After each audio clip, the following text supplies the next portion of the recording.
안녕하세요. 살아있는 책 산책입니다. 오늘 산책길의 책은 이종희, 이영중 저자의 구조와 학습법입니다. 학생들과 학습을 함께 진행했을 때 저 역시도 수학, 영어 모두 저만의 방법으로 구조화를 시켜서 학생들이 잘 이해할 수 있도록 문제에 잘 적용할 수 있도록 도와주었는데요. 이 책을 읽으면서 또 다른 방법으로 구조화를 할 수 있다는 생각이 들어 오늘 산책길의 책에 소개하게 되었습니다. 저자 소개를 먼저 하자면 이종희 저자는 공간별 교육 컨설팅 연구소 대표로 마음, 학습, 진로와 관련된 다양한 캠프를 진행하면서 수천 명의 청소년들과 함께하고 있다고 합니다. 부모와 아이를 위한 학습 공간, 문화 공간, 놀이 공간에서 청소년을 위한 감성 코칭, 학습 코칭, 비전 코칭, 부모들을 위한 프렌맘을 안내하고 있다고 하는데요.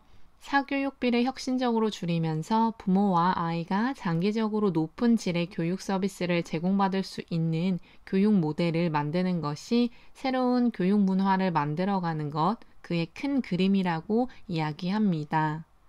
이영중 저자는 초등학교 교사로 그림동화 작가라고 합니다.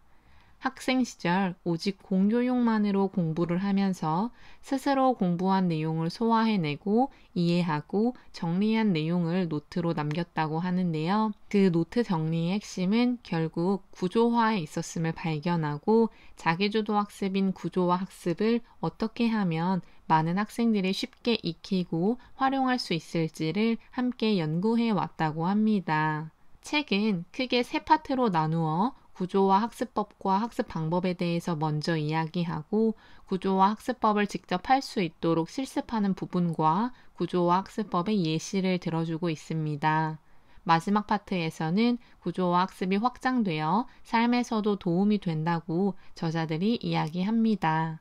구조화라고 하는 단어는 서로 관련된 부분이나 요소를 통일된 조직으로 이루는 것 또는 그러한 방법이라고 할 수 있는데요. 구조화를 학습에 적용하는 것이 바로 구조화 학습법이라고 합니다. 책에 나온 그림으로는 하위 개념을 상위 개념으로 묶고 상위 개념을 하위 개념으로 나누면서 학습을 하는 것을 쉽게 풀어주고 있습니다.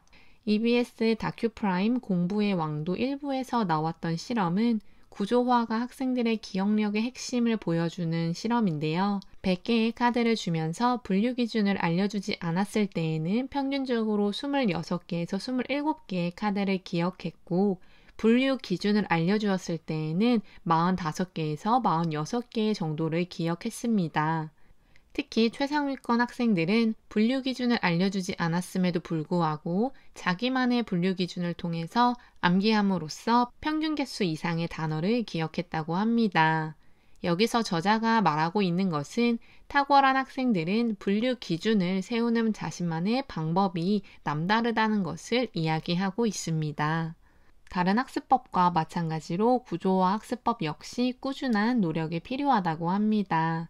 연습만 한다면 충분히 탁월해질 수 있으며 촘촘하게 연결되는 지식의 구조를 만들고 구조화된 기존의 지식들을 토대로 해서 자신만의 유의미한 새로운 연결 구조를 만드는 지식의 재구조화 능력을 만들어야 한다고 합니다.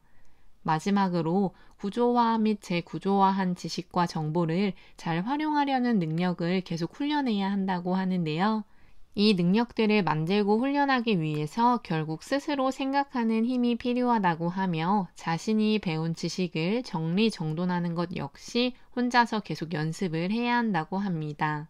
이 과정을 통해서 지식의 구조를 만들어 간다는 것은 참 공부력을 길러주는 것이라고 저자는 말합니다. 7단계의 구조화 학습법은 훑어보기, 끊어읽기, 핵심어와 설명어 찾기, 분류기준 세우기, 도해로 나타내기, 설명하기, 글쓰기 이렇게 7가지입니다. 각 단계를 살펴보면 훑어보기는 말 그대로 훑어보기를 뜻한다고 하는데요. 책에 나온 예시로는 버스를 타고 한번 지나가는 것과 같다고 합니다. 교과서와 문제집, 책을 읽을 때 표지, 목차, 그림 등을 한번 훑어보는 것을 이야기한다고 하는데 훑어보기 단계가 필요한 이유는 책을 읽으면서 선택과 집중을 할 부분을 미리 알아볼 수 있는 과정이기 때문이라고 합니다. 한 권을 읽었을 때와 두 권을 읽었을 때 받아들이는 정보의 양이 다르기 때문에 늘어나는 정보에서 어떤 것은 취하고 어떤 것은 버려야 하는지를 파악할 수 있는 중요한 단계입니다. 두 번째 단계는 끊어읽기입니다. 끊어읽기는 쉽게 말해서 빗금치며 읽기, 표시하며 읽기라고 하는데요. 눈으로 무작정 읽는 것보다 의미 단위로 끊어 읽는 것이 중요하다고 합니다. 형식 단위로 끊어 읽는 것과 의미 단위로 끊어 읽는 것은 나뉜다고 하는데 글을 이렇게 끊어 읽다 보면 서로 연결된 단어와 단락을 중심으로 읽게 되어 글 전체를 이해하거나 기억하기 쉽고 속도도 빨라진다고 합니다.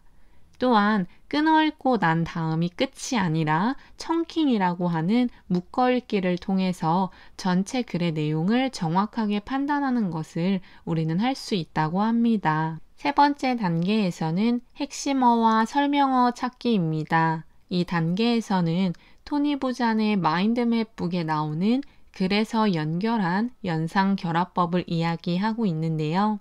우리가 무한한 양의 정보를 처리할 수 있는 것은 방사형 사고, 연상결합적 사고가 있기 때문에 가능하다고 합니다. 즉, 뻗어 나오게 하기 전에 키워드를 찾아내서 그 키워드를 가지고 계속해서 생각과 지식이 뻗어나갈 수 있도록 해야 한다고 하는데요. 그래서 글의 키워드를 찾기 위해 자주 반복되는 어휘에 주목해야 하는 것은 당연합니다. 네 번째는 분류 기준을 세워야 한다고 합니다. 매직 넘버 7+-2에서 나오는데요. 프리스턴 대학교의 인지심리학자 조지 밀러가 단기 기억에 관한 매직 넘버 법칙에 대해서 이야기를 하고 있습니다. 사람이 단기적으로 기억할 수 있는 단어의 개수는 5개에서 9개라고 하는데 이를 더 잘 기억하기 위해서 청킹이 필요하다고 합니다.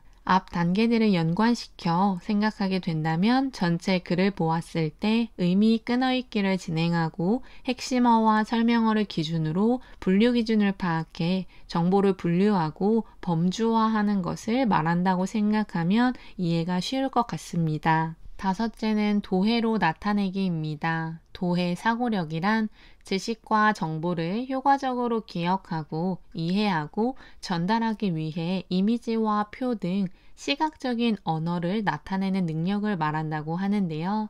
가장 우리가 흔히 알고 있는 것으로는 마인드맵이 있습니다. 그 외에도 로직 트리와 피라미드 구조와 같은 것들을 이야기합니다. 저자는 두 가지의 도해 구조 방법을 이야기하고 있습니다. 논리형 구조와 확장형 구조를 말하는데요. 로직 트리와 피라미드 구조와 같은 논리형 구조를 그릴 때에는 상위 개념이 하위 개념의 메시지를 요약해야 하고 내용이 논리적 순서로 정리되어야 하며 중복과 누락이 없어야 한다고 합니다. 확장형 구조는 마인드맵을 예로 들고 있으며 논리형 구조는 목적과 강조점이 논리성과 체계성에 있다고 한다면 확장형 구조는 유연하고 창의적인 연결성을 강조한다고 합니다. 따라서 어떤 과목이냐에 따라서 논리적 구조로 도해를 만들 것인지 확장형 구조로 할 것인지 생각해야 하는 것이 필요해 보입니다. 여섯째 단계는 설명하기입니다. 교육 현장에서 최고의 수혜를 받는 사람은 바로 교사라고 하는데 그 이유는 가르치는 것이 배우는 가장 좋은 방법이기 때문입니다. 미국 행동과학 연구소에서 발표한 학습 피라미드를 보더라도 서로 설명하기를 통해 1시간을 공부한 사람은 단순한 읽기를 통해서 공부하기 위해 9시간이 필요하고 강의를 들으면서 공부하기 위해 18시간을 들여야 한다고 합니다. 설명하기를 위해서는 충분히 내용을 이해해야 하고 논리적으로 말하는 연습이 필요하다고 합니다. 논리적으로 말하기 위해서 육하원칙을 이용하거나 공통점과 차이점을 비교하는 것을 이용하는 것이 연습이 된다고 합니다. 구조화 학습법의 마지막 단계는 글쓰기입니다. 여기서 쓰는 글은 언어에 재능이 있는 사람이 쓰는 어려운 글이 아니라 공부가 되는 글쓰기, 배움을 위한 글쓰기를 통해 자기가 새롭게 알게 된 정보를 논리적으로 정리하고 구조화하는 것을 이야기하고 있습니다. 학습을 할 때 있어 예습보다 중요한 것이 복습이라고 하는데요. 저 역시 복습은 학습 목표를 위해서 꼭 진행이 돼야 한다고 생각합니다. 공부의 완성인 해피엔딩 복습법을 통해 저자들 역시 복습의 중요성을 말하고 있는데요. 분류기준 세우기, 도해로 나타내기, 설명하기, 글쓰기 이렇게 이어지는 4단계가 복습을 하는 방법이며 그날 알게 된 정보의 양을 제대로 소화할 수 있는지를 알아볼 수 있는 단계라고 합니다. 또한 학습의 구조화가 이루어지기 위해서 결국 시간의 구조화가 필요하다고 이야기하며 자기만의 핵심 시간을 파악하라고 하는데요. 학교와 학원 등 시간을 제외하고 스스로 사용할 수 있는 가용 시간을 효율적으로 사용해야 한다고 합니다. 매일 그날의 핵심 시간을 기록하고 우선순위를 세워가며 꼼꼼하게 기록해서 자기가 예상했던 가용 시간과 실제로 사용한 시간을 비교하며 스스로 어떻게 시간을 관리하고 있는지 자기주도 학습이 이루어지는지를 정확하게 파악하는 것이 중요합니다. 구조화 학습은 더 나아가 삶을 구조화할 수 있는 힘을 길러준다고 하는데요. 학습은 인생을 살아가는 데 하나의 큰 부분이라고 생각한다면 그 하나의 부분을 주도적으로 이끌어 나가며 삶을 주도적으로 이끌어 나갈 수 있는 발판이 되지 않을까 합니다.